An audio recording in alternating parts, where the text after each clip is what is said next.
Hemos venido estudiando, hermano, las parábolas del reino, porque el reino de Dios ya se establece aquí en la tierra y no de una forma visible. O sea, no podemos decir exactamente, ahí está el reino, en un sentido de apuntar. Jesús mismo dijo, no dirán helo aquí ni helo allí, sino que el reino de Dios está entre vosotros. Entonces no es una cosa física que se puede claramente distinguir, sino que el reino de Dios es invisible. Está invisible ahora en la tierra, futuramente será visible, ¿no? Reino, por decir, los reinos políticos, un reino es un país.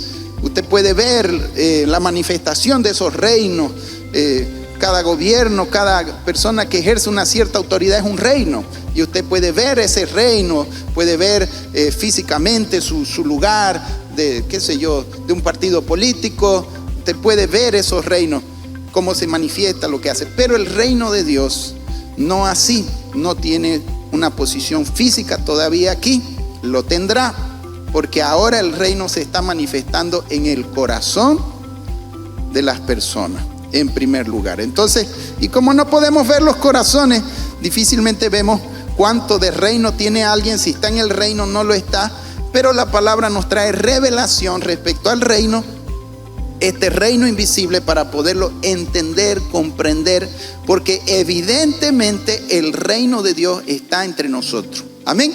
Y el hombre espiritual, el hombre que entiende la palabra, va a ir discerniendo lo que es del reino y lo que no es del reino, aunque no se vea, sino que vamos conociendo, vamos viviendo en el reino y vamos distinguiendo qué es del reino, qué no es, cómo funciona el reino, y tenemos que ir creciendo, cómo se establece. Entonces todas estas parábolas de Mateo 13 fueron dadas por Jesús precisamente para eso, porque uno de los propósitos cuando Jesús vino a la tierra fue para establecer el reino de Dios en la tierra.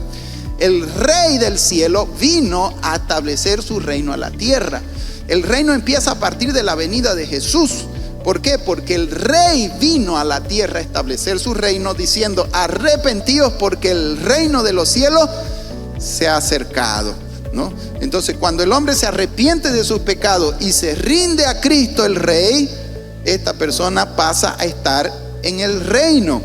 Entonces se rinde a Él, a su palabra, a la obediencia de su palabra. Ya dijimos, no puede haber un reino si no existe un rey, y no puede haber un rey si no es obedecido. No puede ser rey si él no es obedecido. Entonces, solo aquellos que obedecen la palabra de este rey son las personas que viven en el reino.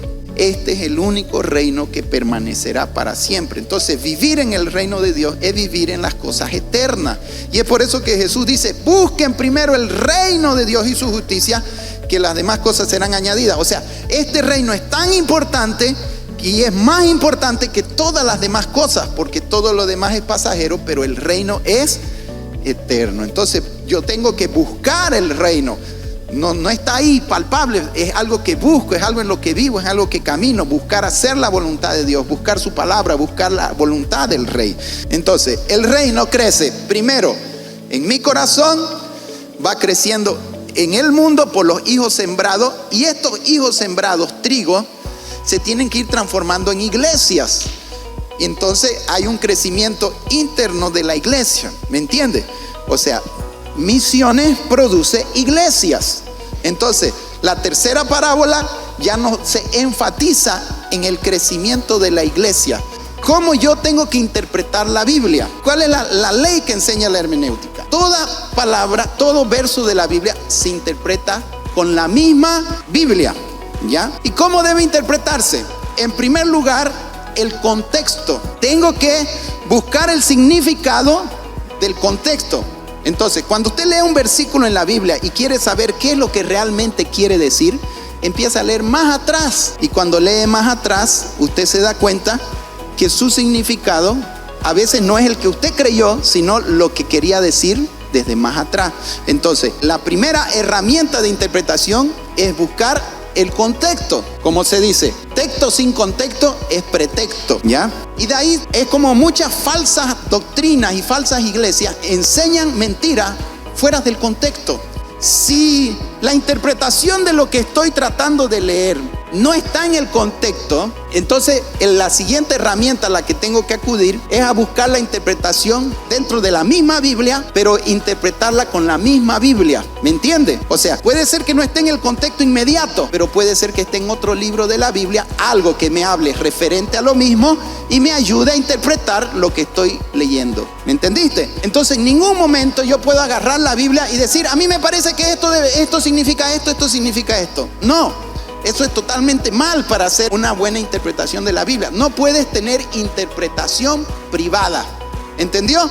La Biblia no es de interpretación privada. Dígale al que está a su lado para que aprenda. La Biblia no es de interpretación privada. O sea, no la puedo yo interpretar a mi manera. A mí me parece, es que a mí me gusta así. No. Ella tiene un significado y yo tengo que buscar lo que el escritor y lo que el Espíritu Santo quiso decir al escribir.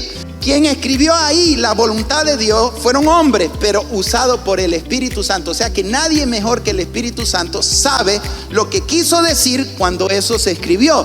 Y por eso que la ayuda del Espíritu Santo es esencial, y estos principios de buscar el contexto y buscar interpretación dentro de la misma palabra es esencial dentro de la interpretación de la palabra. Amén. Por eso tenemos que estudiar la Biblia para volvernos trigo, para volvernos semilla de mostaza, y eso te lo voy a explicar ahorita.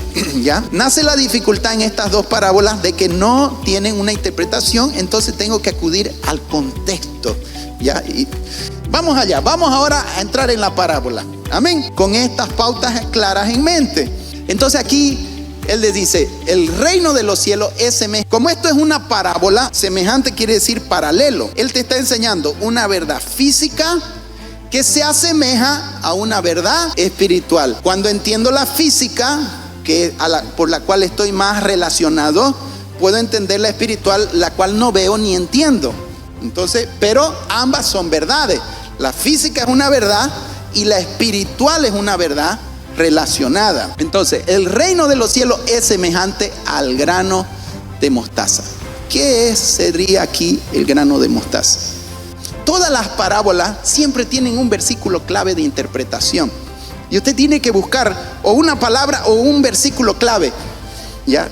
Cuando lea una parábola, busque cuál es el versículo clave que me ayuda a entender todas las parábolas en general. Respondiendo le dijo, porque a vosotros os es dado saber los misterios del reino de los cielos, mas a ellos no les es dado. Es lo que te venía diciendo. La gente que tiene hambre y sed de Dios va a buscar las cosas de su reino. Y por eso Él dio parábolas, para que las busquen.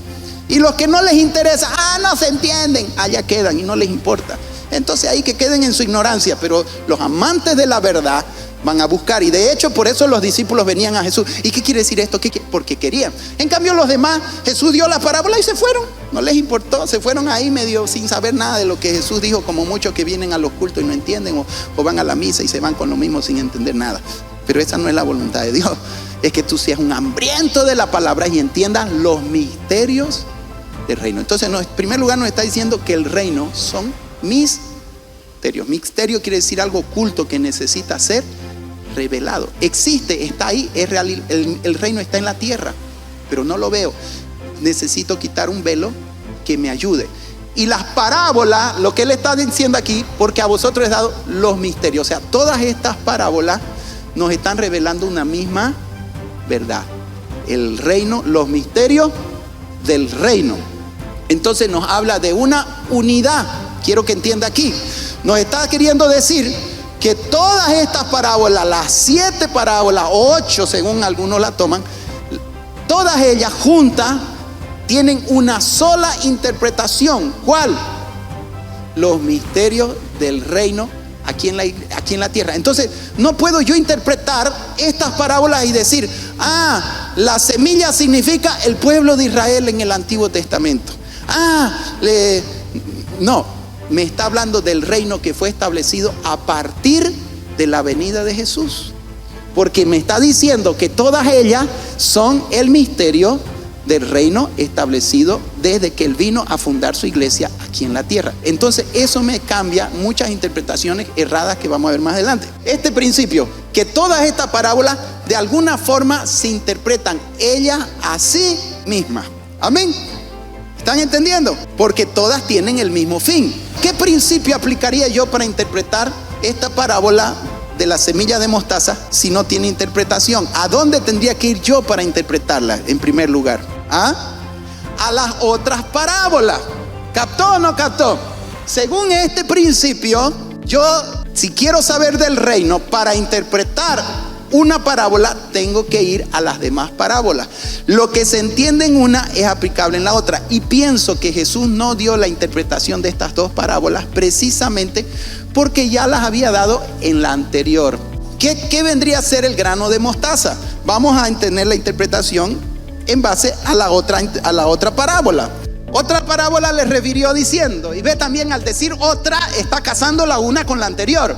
Otra parábola le refirió diciendo, puedo interpretar en base a la otra, que se refiere a los hijos del reino. Es semejante al grano, pero esta vez este grano ya no es mostrado como trigo, sino como mostaza. Hubo un cambio en la esencia del grano. O sea, el grano sigue siendo la misma persona, pero en su esencia él va creciendo, porque estas parábolas precisamente te hablan del crecimiento. Y entonces la voluntad de Dios, hermano, es que tú te transformes primero en terreno cultivable por la palabra, y esa palabra se transforme trigo en ti, y ese trigo se transforme en grano de mostaza, que significa la fe. La palabra en ti, el trigo en ti, debe producir en ti un hombre y una mujer de fe. Por eso es que el reino tiene que ver con amar la palabra y obedecerla. Y cuando tú la amas y la obedeces, la palabra se hace carne en ti, tú también te haces trigo. Entonces cuanto más oigo la palabra, más tengo la palabra, yo me voy volviendo palabra, me voy volviendo trigo, y la consecuencia de la palabra va a ser que yo me vuelva un hombre y una mujer de fe. ¿Entiendes? ¿Ves el proceso de crecimiento? Jesús le dijo, por vuestra poca fe. Entonces aquí vemos sus discípulos que ya eran trigo, tenían la palabra, pero no habían crecido en la fe. Entonces un hombre que ya tiene la fe, la palabra en él va a producir fe para vencer cualquier obstáculo. Que en el reino de Dios hay gente que son trigo, hay gente que todavía son campos, hay otros que ya son trigo y otros que ya están llegando a ser granos de mostaza. Entonces palabra me hace trigo, y le escucho más promesas, palabras, y la palabra en mí se transforma en un hombre de fe. Y el hombre de fe no mira obstáculos, ¿no? Cuando Jesús dijo, si tuviere fe como un granito de mostaza, nada os será imposible, no es nada en un sentido de lo que a mí me dé la gana. No, ahora yo puedo cualquier cosa porque nada me es imposible. Se refiere nada de la voluntad de Dios para tu vida. Nada te será imposible de las cosas que se levanten contra ti para impedir la voluntad de Dios para tu vida. No significa que cualquier cosa que tú quieras vas a poder hacer. No, significa que cuando tú ya eres trigo, tú quieres hacer la voluntad de Dios, quieres estar en el reino, y van a haber obstáculos, van a haber cizañas, van a haber piedras, espinos, van a haber muchas cosas que van a intentar impedirte el propósito de Dios en la tierra. Pero cuando tú ya tienes la palabra y tienes fe, todos esos obstáculos los vas a poder mover como montañas que se mueven para continuar haciendo la voluntad de Dios para tu vida, porque eres un hombre de fe, una mujer de fe en los propósitos de Dios para tu vida. Y por eso perseveras en tu llamado, por eso perseveras en tu ministerio, perseveras a pesar de, ¿entiendes? A pesar de, porque como vamos a ver, en ninguna parte, a pesar de que el reino de Dios está en la tierra, todavía no es un reino de flores y de mar de rosa. En toda parte Jesús mismo revela obstáculos dentro del reino mismo, aquí en la tierra, barreras y luchas y batallas, cizañas y piedras y espinos, y vamos a ver pájaros, y vamos a ver cosas que se levantan para intentar frenar, matar, apagarte el reino en tu vida. Pero si tú eres un hombre de fe, nada lograrás. ¿Y cómo consigo esa fe? Por la palabra de Dios. Ama la palabra, crece por la palabra. Bendito sea el nombre de Jesús. Amén. Ahora, ¿qué se hace con esta mostaza? Este granito, que después Jesús va a dar una enseñanza más sobre este granito. Que un hombre tomó. ¿Quién es el hombre entonces? Jesús. Según la interpretación anterior, Jesús, que un hombre tomó. Por eso que usted tiene que estar en las manos de Jesús. El hombre de fe sabe que su vida no está largada a la suerte. Sabe que su vida está en las manos de Jesús. ¿Por qué? Porque Jesús toma a esos hombres de fe para cumplir a través de ellos su propósito. ¿Y cuál es el propósito? Tomó, ¿y qué dice ahí? Y sembró en su campo. Igual que la anterior parábola, entonces el campo, ¿qué significa? El mundo, y el mundo le pertenece a Jesús, por eso dice en su campo. Entonces Jesús, aquellos que ya ahora son fe, son trigo, igual que al trigo, Él también nos siembra para que como hombres de fe, ¿cuál es el propósito? ¿Cuál era el propósito de la parábola anterior? ¿Qué quería el hombre? ¿Qué quería el hombre que sembró el trigo? Cosa que aquí no lo revela, pero la anterior también. Y de ahí también podemos sacar la interpretación de cuál era el propósito de este hombre sembrar su semilla de mostaza en el campo. Similar al del trigo, porque estamos viendo que es un paralelo. Entonces, la semilla de mostaza también está siendo sembrada. Pero según la otra parábola, entiendo que el propósito de que Jesús me siembre como hombre de fe es también lo mismo. Que yo produzca otra semilla, que yo crezca y produzca otra semilla. Ese sería el propósito. Pero la diferencia entre esta parábola del trigo y la parábola de la mostaza es que esta está dando énfasis al campo. Cuando leemos el contexto acá, te das cuenta que el énfasis de la parábola de mostaza tiene que ver con el crecimiento. Porque esta pequeña semilla se creció hasta hacerse una hortaliza y hacerse árbol. Entonces le está dando énfasis ¿a qué? Al crecimiento. En cambio, en la parábola anterior le está haciendo énfasis no al crecimiento de la planta en sí, sino de las misiones. ¿Me entiende? O sea, el énfasis está en el campo, en que el trigo debe producir misiones, que la misión como creyente es nosotros abrir iglesia, abrir obras, abrir campos. En cambio, el énfasis en esto está hablando en lo personal y no en el mundo.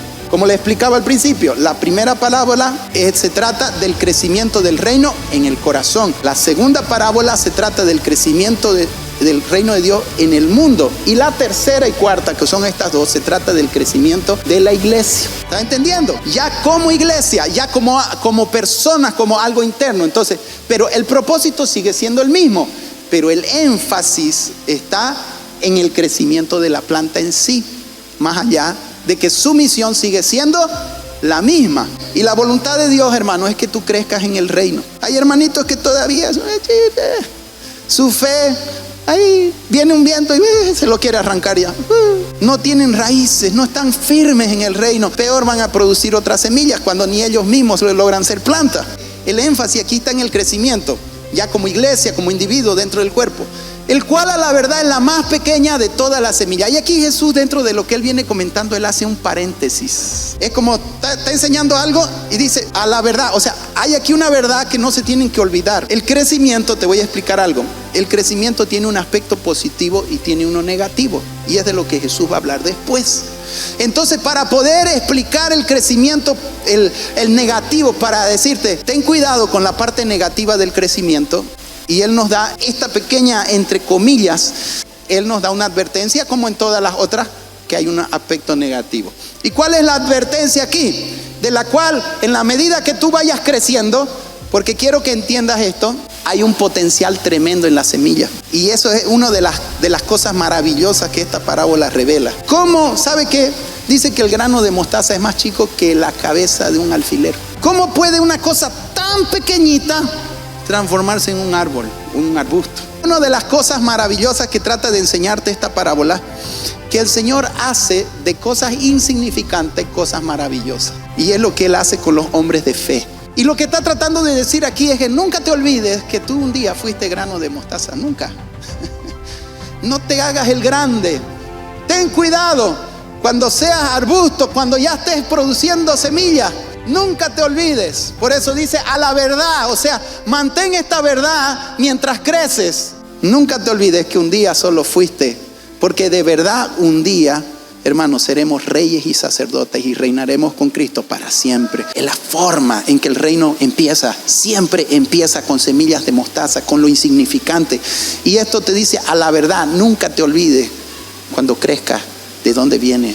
Por eso te dice a la verdad. O sea, es la más pequeña de todas las semillas. Y es que si estamos en el reino no es porque hayamos sido muy buenos, muy sabios. A la verdad estamos por malos. Éramos vil y menospreciados. Y Él nos amó así, nos escogió y nos trae a su reino para hacer de esta pequeña semilla insignificante algo precioso, reyes y sacerdotes. ¿Sabe? El reino que empezó en un pesebre, ¿sabe dónde termina? Allá en Apocalipsis, con calles de oro, mar de cristal. Un reino que permanece para siempre. Esa pequeña semilla de mostaza se hace en un reino que va a llenar toda la tierra. Bendito sea el nombre de Jesús. Solo piense cómo esto es verdad. Que lo que Jesús dijo hace 2000 años, cuando no era nada ni nadie, cuando realmente era un grano de mostaza, ¿cómo es posible que aquí en Bolivia, miles de kilómetros de Israel, allá lejísimo, hoy nosotros tenemos el grano de mostaza aquí? Porque lo que Él dijo es verdad y se cumple, y el reino se está expandiendo por toda la tierra. El imperio romano ya pereció, ya se acabó, los bárbaros lo liquidaron. ¿Sabes qué? Intentaron eliminar estas pequeñas semillas de mostaza y nunca lo consiguieron, y ellos terminaron acabando. Pero el reino de Dios continúa y continuará, y nada lo va a detener. Así que si tú eres grano de mostaza, quédate contento, porque si te sientes pequeño, insignificante, es la verdad. Lo importante no es lo que somos ahora, sino lo que seremos después. Por ahora tenemos que siempre recordar, y por eso dice a la verdad. O sea, no te olvides cuando crezcas, no te olvides quién eras, nunca te olvides, porque hay un riesgo que cuando crezcas te olvides de dónde vienes. Todo lo que está en el reino crece, eso es inevitable. La semilla tiene poder de crecimiento, y no te aflijas. Lo único que tienes que hacer es orar, leer la palabra, y vas a crecer por sí mismo, ¿ya? El árbol crece porque la semilla tiene el potencial. No dice voy a crecer, no, tiene su tiempo y el árbol va a crecer por sí mismo. Amén.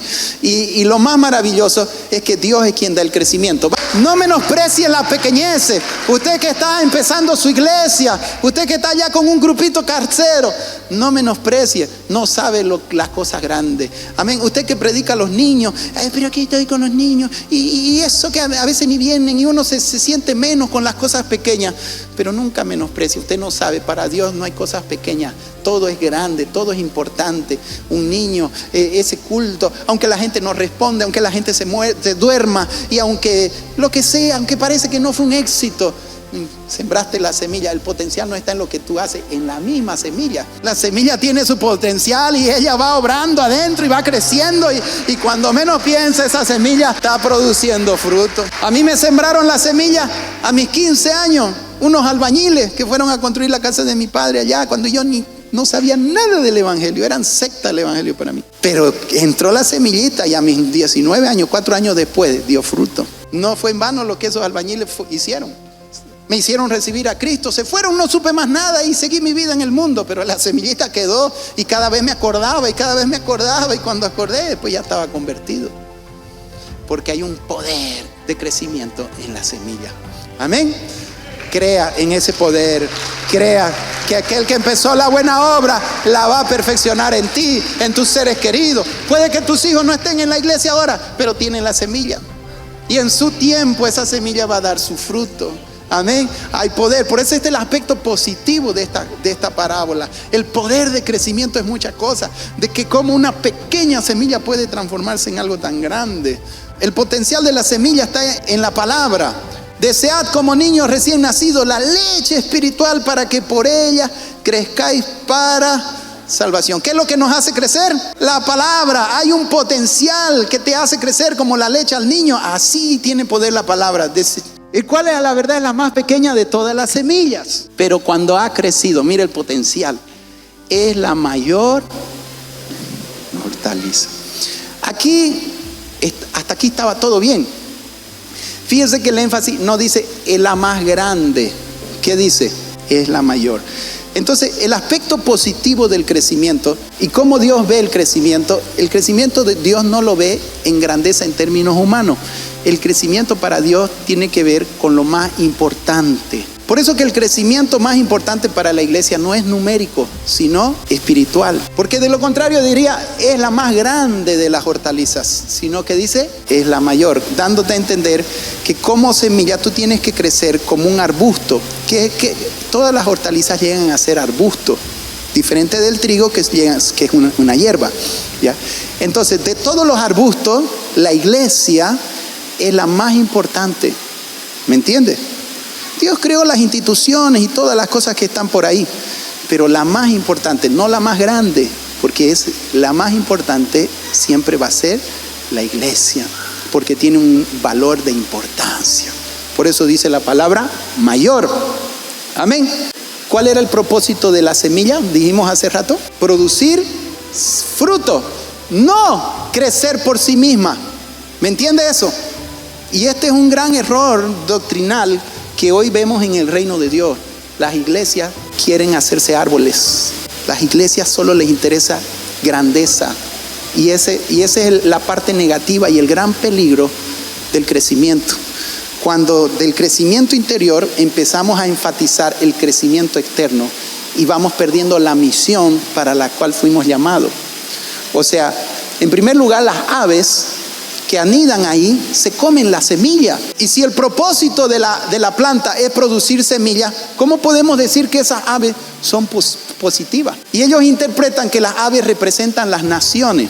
Entonces, ¿qué representa para mí este árbol y qué representa para mí las aves? ¿No? Porque ahí habla de aves que habitarán en Israel, que pueden ser las naciones gentiles que futuramente pueden abrigarse en Israel en el tiempo del milenio, ¿no?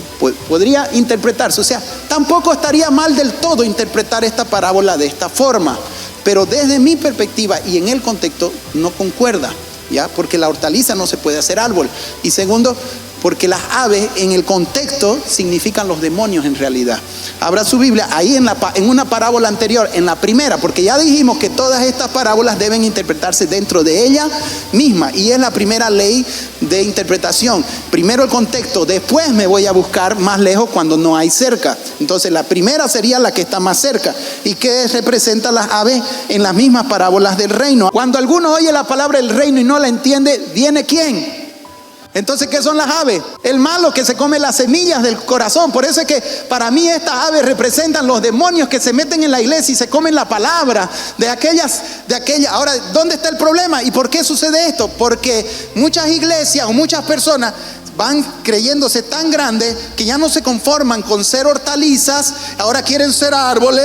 Entonces por el orgullo le dan lugar a Satanás y demonios entran en la iglesia o en la vida de la persona donde se van comiendo la palabra. Y entonces vas a encontrar iglesias, megas iglesias, donde cada vez tienen menos palabra, donde cada vez hay menos trigo, hay menos mostaza, que lo único que hay es árbol, pero cada vez menos. ¿Por qué? Porque al hacerse tan grandes van perdiendo su función. Entonces, ¿cuál sería el propósito para nosotros como granos de mostaza? Hacer misiones. Mi propósito no es hacerme árbol. Está bien, tengo que crecer, porque si no crezco no produzco semilla, pero tengo que tener cuidado con el crecimiento. ¿Entiende? Crecimiento espiritual, no numérico. Crecimiento no de orgullo. Ahora, si quieres persecución, pues siga creciendo, siga buscando mega iglesia, pero Dios la va a dividir, la va a partir. ¿Por qué? Porque solo tienen crecimiento numérico y se vuelven guaridas de demonios y se vuelven llenos de pájaros que quieren habitar y vivir de la fe de otros y no viven de su propia fe. Yo tengo que producir semillas, no tengo que producir pájaros que viven de mi fe. Tengo que producir gente de fe, que viva por fe, que haga misiones, que vaya y lleve, que crezca. No producir pájaros vividores de la fe de uno. En nombre de Jesús, aprenda a vivir por fe. No queremos nidos ni pájaros aquí metidos con nosotros. Queremos hombres de fe, no pájaros comedores de fe. Y esto se cumple, y exactamente lo que Jesús profetizó con estas parábolas se cumplió con la iglesia. En el futuro la iglesia se corrompió porque empezaron a buscar grandeza, y ahí aparecieron los papas, los cardenales, y ahí empezaron a distorsionar la Biblia tal como dice. Creció tanto la iglesia que perdieron su visión, su foco.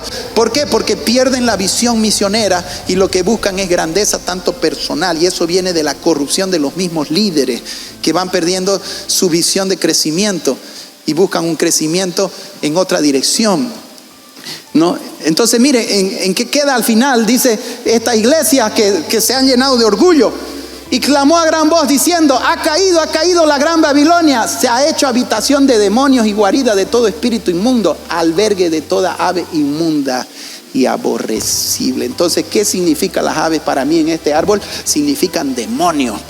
Que cuando las iglesias buscan orgullo y buscan crecimiento más allá de su función, porque no fuimos llamados a crecer como árbol, fuimos llamados a crecer en producción de semillas, producción de misiones, ¿entiendes? Y mire, una iglesia que hace misiones Si usted junta todos los campos misioneros, llega a ser mucho más grande que una iglesia que solo quiere ser mega iglesia.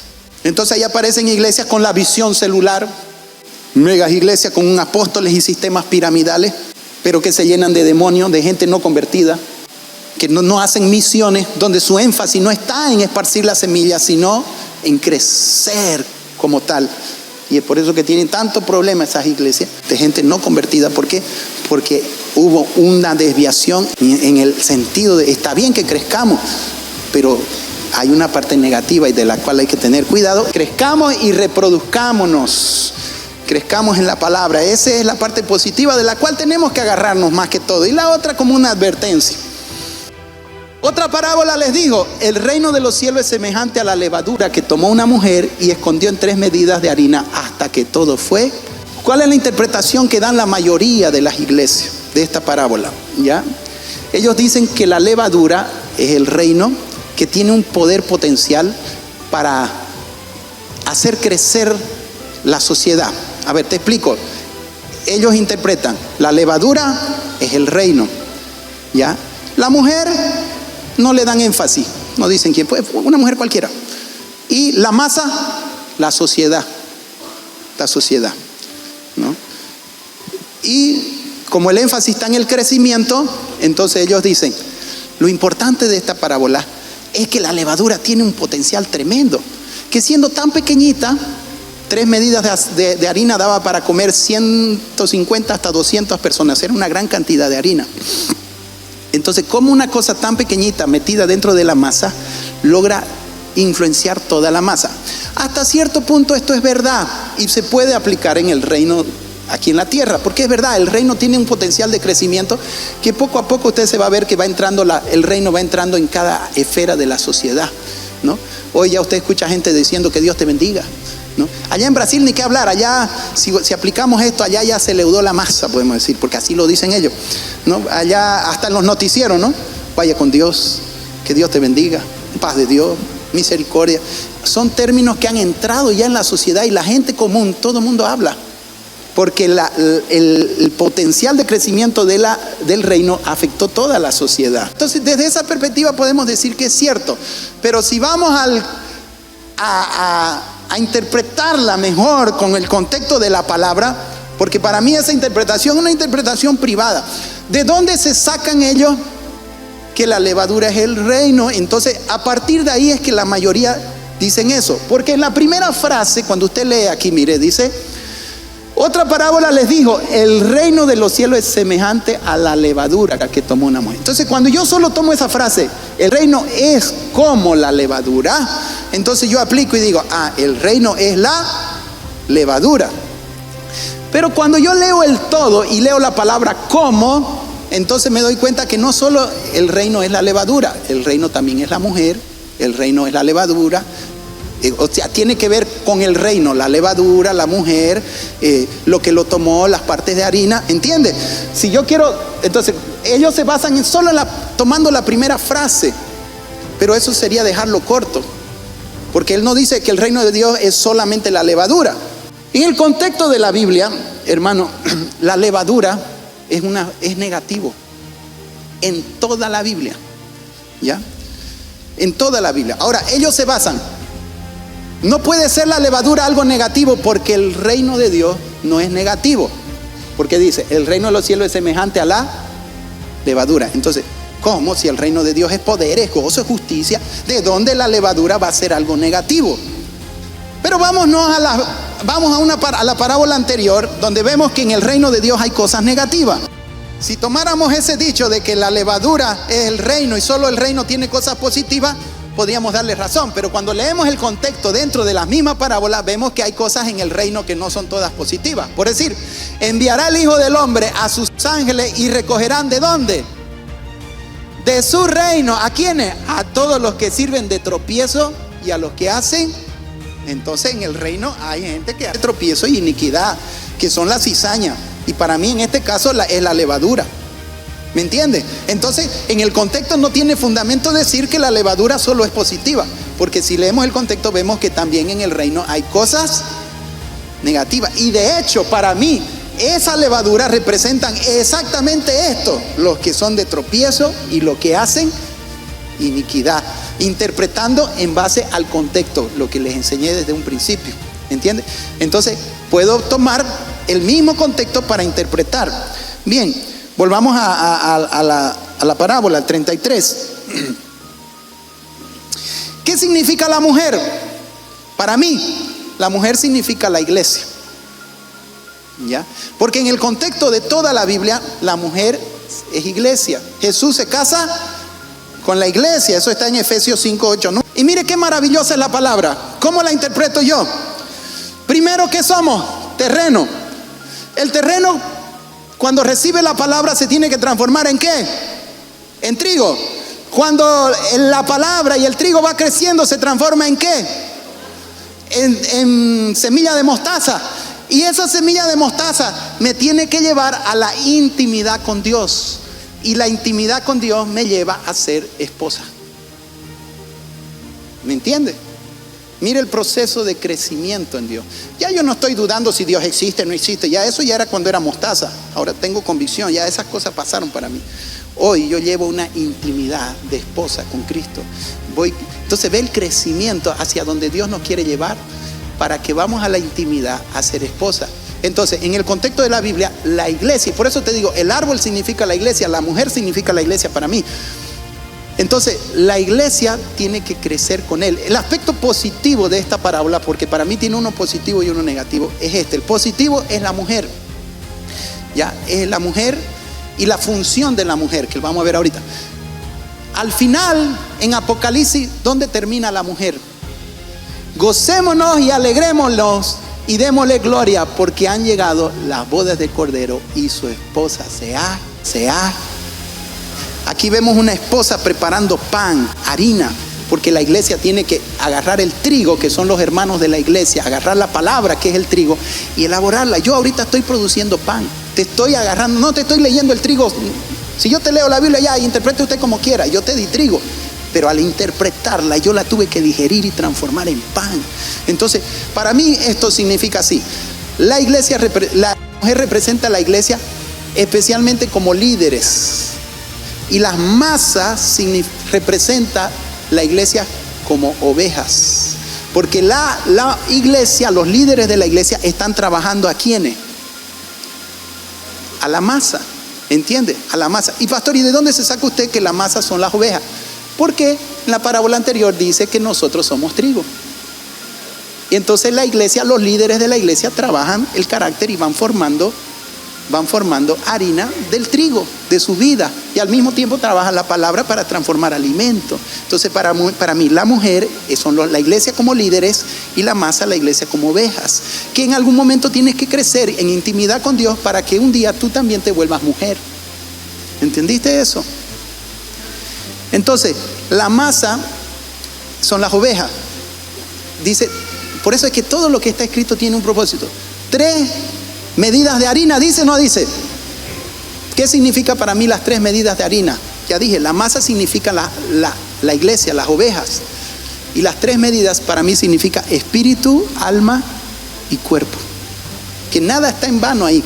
¿Entiendes? Que tú eres pan de Dios, pero dividido en 3. Si yo junto las 3 medidas, ¿qué hago? Lo mismo, ¿no ves? Es lo mismo. Entonces cada uno de nosotros somos harina, pero dividido en 3. Y yo preparo pan para tu alma, que te sirve para tu cuerpo, para tu alma y para tu espíritu. ¿Me entiendes? Por eso que está esa división ahí. Bendito sea el nombre de Jesús. A Él sea la gloria, a Él sea la honra. Bien, ahora volvamos a la parábola. Ahora te voy a mostrar el aspecto negativo. El aspecto positivo es que tenemos que volvernos esposas, que tenemos que hacernos trigo, pan, que tenemos que edificarnos como masa, que tenemos que ir creciendo como masa, pero sin levadura, ¿ya? Porque eso es lo que la Biblia enseña. ¿Cuál es el aspecto negativo de esta parábola? Y por eso yo creo que como las otras tenían uno positivo y uno negativo, también estas dos las tienen. La levadura en la Biblia es un aspecto negativo, en todo no va a pillar en ninguna parte. Por eso es que interpretar que la levadura es el potencial que leuda la masa, la sociedad, es una interpretación privada para mí. porque en ninguna, ni siquiera en el contexto más cercano ni en el más lejano. En el Antiguo Testamento la Pascua se comía con panes sin levadura. ¿Entiendes? Sin levadura, porque la levadura representa el orgullo. ¿Y qué hace la levadura? Dos cosas representan la levadura: el orgullo y la falsa doctrina, porque ambas están relacionadas. Toda persona que puede enseñar una falsa doctrina es orgullo, porque si sabe más que Dios, para enseñar una falsa doctrina está enorgullecido. Entonces Jesús le dijo a sus discípulos: guardaos de la levadura de los fariseos, que es la falsa doctrina, y guardaos después de la levadura de los saduceos y de los fariseos, que es la hipocresía, la mentira. Entonces la levadura significa orgullo. Cuando las iglesias quieren crecer igual que la anterior, o sea, hay una medida de crecimiento buena, que hagamos pan y todo eso para alimentar a la gente, está bien. Pero cuando las iglesias, por eso dice una mujer, o sea, como decir una iglesia, quiere decir que hay otras que no hacen lo mismo. Una mujer que tomó levadura, o sea, y la escondió. La palabra esconder significa algo oculto, algo secreto. Escondió falsa doctrina en medio de la masa, que son la iglesia, y la infló con orgullo. ¿Qué es lo que pasa con las iglesias ahora? Con doctrinas de crecimiento, apóstoles y todo tipo de doctrinas de pactos y de no sé qué, porque están infladas. Y hasta, ¿sabe qué? Esas mismas iglesias dicen: estamos leudando a la masa, pero para mí están enseñando falsa doctrina, que en realidad están llenando una iglesia inflada, que en su fondo no tienen contenido, sino que son iglesias puro aire. Pero cuando vengan las pruebas y las luchas, ahí vamos a saber qué era masa de verdad o qué era masa inflada. Nosotros tenemos que producir masa verdadera, palabra, vivir el evangelio con sinceridad y con verdad, y no vivir un evangelio de hipocresía y falsedad, de puras apariencias, de grandeza, de algo que no es real, como los fariseos, que aparentaban religiosidad pero por dentro eran lobos rapaces, mentirosos. ¿Entiende? Para mí representa todo eso. 1 Corintios 5:8 dice, Pablo les dice: comamos del pan sin levadura, que es la malicia, comamos pan sin maldad. Otra parábola les refirió y les dijo: el reino de los cielos es semejante a la levadura, que para mí es la mentira, el engaño, la falsa doctrina, que tomó una mujer, una iglesia cualquiera por ahí, y escondió en 3 medidas. Por eso es que la falsa doctrina te afecta espíritu, alma y cuerpo. Daña completamente a la iglesia. Y escondió, por eso escondió significa algo oculto, secreto, doctrinas de prosperidad. Ellos no te dicen: te voy a enseñar falsa doctrina. No, está escondida, sus motivaciones están cambiadas en su afán de crecimiento, porque esto tiene que ver con crecimiento. Es muy similar a lo del árbol. Escondió, entonces quieren crecer y no les importa si la inflan la masa, y entonces hacen estrategias humanas de crecimiento. Y escondió en 3 medidas de harina hasta que todo fue leudado. El poder de la falsa doctrina es tan terrible que contamina toda la iglesia, hermano. Es terrible. Por eso Pablo dice: un poco de levadura leuda la masa. Una pequeña falsa doctrina tiene tanto poder para afectar a la iglesia y dejarla. Por eso usted sea un hombre sabio en la palabra, para que no te engañen. Peor en estos tiempos que estamos viviendo, los peores tiempos de falsa doctrina, hermano. Estudie la Biblia, prepárese, no se deje engañar con cualquier cosa, no se duerma en el culto. Cuando Jesús enseñó esta parábola, Él sabía lo que iba a venir. Como habrá entre vosotros falsos maestros, que introducirán, ¿cómo? Encubiertamente, como esta mujer escondió, no dijo su propósito de la levadura, la escondió encubiertamente, sutilmente, torciendo las escrituras. Por eso mi preocupación de enseñarte esta verdad con tanta angustia, de no enseñarte algo torcido que pueda dañar, que pueda no ser verdad. Porque mi deseo es siempre predicar la verdad, guste o no guste, ¿entiendes? Nunca esconder nada falso, nada mentira, nada, sino ser masa sin levadura. Amén. ¿Está haciendo algo bueno? Sí. ¿Preparando pan? Sí. Que debemos hacer todo. Pero no está siendo honesta en su preparación. Amén. ¿Estás creciendo en el reino? ¿Hay cosas que están estorbando tu crecimiento? ¿Hay levadura en ti? Mira, los obstáculos del reino, ¿no? Piedra, pájaro, espino, cizaña, levadura, árbol. No es fácil el crecimiento en el reino. es poder. Amén. ¿Quién esta mañana quiere venir aquí y decirle, Señor, yo quiero crecer? O de repente tú también te decís, desechemos lo negativo, vámonos a lo positivo. Señor, dame fe como un grano de mostaza. Yo quiero ser un grano de mostaza. Quiero dejar de ser trigo solamente, sino que esa palabra empezar a aplicarla en mi vida. Quiero ser un hombre de fe. Y quiero ser una mujer que prepara buen pan sin levadura.